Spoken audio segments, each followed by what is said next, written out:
ఉన్నాయి, కొనుక్కొని వస్తుండ్రు. వాటిని అడుగుతున్నాడు, నాన్న నాకు కొనివా, నాన్న నాకు ఇది తీసివా. ఆ తండ్రి వాదిస్తున్నాడు, లేదమ్మా కాస్త ముందుకెళ్ళు, ఇక్కడ ఇంకో చోట తీస్తాను కానీ ఇంకొక చోట తీస్తాను అని మాట తాటేస్తూ అలా తీసుకెళ్తున్నాడు.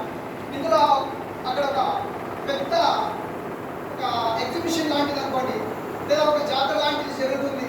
అక్కడ చూడగానే ఇంకా పిల్లాడు అస్సలు నిలవట్లేదు. ఆ తండ్రిని ఆ ఎగ్జిబిషన్ వైపు లాగుతున్నాడు, రానన్నా తీసుకెళ్ళున్నాను, రానన్నా తీసుకెళ్ళున్నాను అని. ఆ నాన్నది కొద్దిగా దయనీయమైనటువంటి పరిస్థితి. అయినా ఆ కనకొడుకు మారం చేయడంతో లోపలికి వెళ్తే ఏం అడుగుతాడో, ఏం తీసిమంటాడో అని చెప్పి ఆయన బలవంతం పెట్టిన ఆ బిడ్డకి ఏం చెప్పలేక ఆ విధంగా ఆ యొక్క ఎగ్జిబిషన్ లోపలికి తీసుకెళ్ళాడు. అక్కడ చూస్తే ఆట బొమ్మలు ఉన్నాయి, వాటిని అడుగుతున్నాడు, కుదరట్లేదు. తినేవి ఉన్నాయి, వాటిని అడుగుతున్నాడు, కుదరట్లేదు. ఇంకా ఏదేదో చూస్తున్నాడు, ఆకర్షితున్నాడు. ఆ పిల్లవాడు తన తండ్రి చేపెట్టుకుని లాగుతున్నాడు, ఒక్కొక్క అంగడి వైపు లాగుతున్నాడు, ఒక్కొక్క అంగడి వైపు. కానీ ఆ నాన్న అక్కడికి వెళ్ళలేకపోతున్నాడు. ఉన్నటువంటి హఠాత్తుగా పిల్లవాడికి ఒక పెద్ద జాయింట్ రంగులు కట్టమంటారు కదా, చాలా ఆకర్షణీయమైపోయాడు. తన తండ్రి చేయి విదిలించుకొని వెంటనే ఆ రంగులు కట్టడం దగ్గరకు వెళ్ళి చాలా ఆశ్చర్యభరితంగా అప్పటిదాకా చూసినటువంటి ఒక వింతను చూసినట్లుగా ఆ పిల్లాడు ఆ రంగులు కట్టడానికి చూస్తున్నాడు. ఎంతో ఆశ్చర్యపోయాడు. ఒక్కసారి ఆ రంగుల రక్తంలో ఎక్కి కూర్చొని ఆకాశంలోకి వెళ్ళి ఇలా మళ్ళీ భూమికి వచ్చినట్లు అనిపిస్తుంది. అందరూ వెళ్తుంటే తనకి ఎక్కాలని ఆశ కలిగింది. చూస్తున్నాడు, వెంటనే వెనక్కి తిరిగి చూశాడు, నాన్న కనబడట్లేదు. ఒకటే వేడుకు భయం వేసింది ఆ పిల్లాడికి. ఎక్కడ ఉన్నాం మనం, చుట్టూ జనం ఉన్నారు, చుట్టూ ప్రపంచం ఉంది, రంగురంగులుగా ఉన్నాయి. అతనికి కావాల్సినంత జాయింట్ ఉంది. అందరూ గుమిగూడారు. బాబు ఎవరు నువ్వు, ఎవరు మీ నాన్న, ఎవరు మీ వాళ్ళు, ఎవరైనా ఇక్కడ ఉన్నారా, నీకేం కావాలి? అప్పుడు దాకా పిల్లోడు ఏమడిగాడు, ఆట బొమ్మలు అన్నాడు. ఒక ఆయన వచ్చాడు, నీకే బొమ్మ కావాలి చెప్పు నాన్న, నేను పిలుస్తాను అన్నాడు. వద్దు అని ఏడుస్తున్నాడు, నాన్నే కావాలని. మళ్ళీ ఇంకొక అతను వచ్చాడు, బాబు ఐస్ క్రీమ్ తింటావా నాన్న, రా నేను ఐస్ క్రీమ్ తీస్తాను అన్నాడు. నాకు వద్దయ్యా ఐస్ క్రీమ్. అప్పుడు దాకా అదే కావాలని ఏడుస్తున్నాడు ఆ పిల్లాడు. ఐస్ క్రీమ్ కావాలన్నాడు తన నాన్నతో, తన నాన్న కొనివ్వలేకపోయాడు. ఇంకో పెద్ద ఆయన వచ్చి నీకు ఆట బొమ్మ కావాలా బాబు, రా నేను తీస్తా అంటున్నాడు. అయినా వెక్కి వెక్కి వెక్కి ఏడుస్తున్నాడు. తన నాన్న మాత్రం ఆ పిల్లాడి పాపం కనిపించట్లేదు.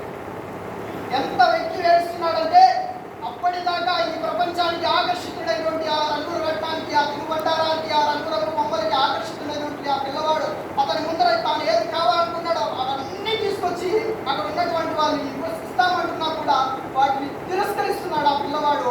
ఆ రంగుల రత్నం కూడా, ఆ రంగుల రత్నాన్ని కూడా మర్చిపోయాడు, ఈ ప్రపంచాన్ని మర్చిపోయాడు. వెక్కి వెక్కి వేడుస్తున్నాడు. ఆ గుంపుల మధ్యలో నుంచి ఎక్కడో నుంచి ఒక చిన్న పిలుపు, నాన్న బాబు అని వినపడింది. అప్పుడు ఆ పిల్లాడికి ధైర్యం వచ్చింది. అక్కడ తన రూపం, తన నాన్న రూపం చూశాడు, తన నాన్నను చూశాడు. వెంటనే ఇవన్నీ వీళ్ళందరినీ నెట్టుకుంటూ వెళ్ళి తన నాయకుని గట్టిగా కౌగిలించుకొని ఏడవసాగాడు. అంటే ఈ కథ ఇలాంటి వయసులో మనకి ఎన్నో కావాలనిపిస్తాయి. ఏదేదో ఫోన్లు కనిపిస్తాయి, ఒక స్నేహితుడు కావాలనిపిస్తుంది, లేదా మరొకటి కారు కావాలనిపిస్తుంది, టూ వీలర్ కావాలనిపిస్తుంది, ఏదేదో కావాలనిపిస్తుంది. దేనికో ఆకర్షితం అవుతాం.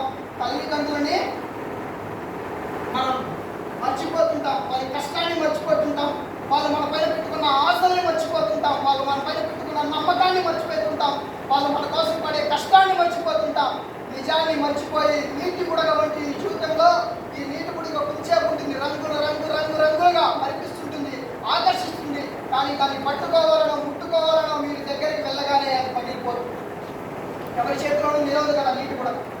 అలాంటి కొన్ని ఆకర్షణీయమైనటువంటి వాటికి ఈ వయసులో ఆకర్షితులై కావాల్సినటువంటి భవిష్యత్తుని ఎన్నో విధాలుగా, ఎన్నో ట్రాప్ల్లో, సెల్ ఫోన్లో, సోషల్ మీడియాలో, ట్విట్టర్లో, ఫేస్బుక్లో, వాట్సాప్లో రకరకాలుగా ట్రాప్లు ఉన్నాయి ఈరోజు.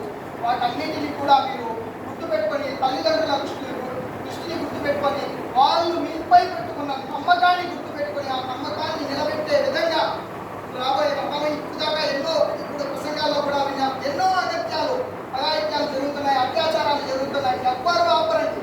మనపై జరిగే దాడిని మనమే ఆపగలిగే శక్తి సామర్థ్యాలు గల పదవుల్లో అధిరోహించి ఆ చట్టాలు మార్చగలిగే స్థానంలో మనం వెళ్తే తప్ప మనల్ని రక్షించే శక్తి ఎవ్వరికి లేదు. అందుకే మీరు ఒక నిర్భయనో, ఒక దిశనో, లేదా కోల్కట్టా ఘటనలో కాదు, నిజాన ఒక బిడ్డను కట్టుకొని రణరంగంలో దూకిన రుద్రమదేవి, ఝాన్సీ లక్ష్మీబాయి లాంటి వాళ్ళని, సరోజినీ నాయుడు లాంటి వాళ్ళని, అదేవిధంగా చదువు తగిన వీళ్ళని గుర్తు పెట్టుకొని మీరు నిత్యం కూడా తల్లిదండ్రులు దృష్టిలో పెట్టుకొని ఈ సమాజంలో ఉన్నటువంటి అశ్లీలతను, అగాత్యాలను దూరం పెట్టుకొని కేవలం భవిష్యత్తు పైన, తల్లిదండ్రుల పైన, సమాజం పట్ల ఒక బాధ్యత గల యువతులుగా, ఉద్యోగస్తులుగా రేపటి తరానికి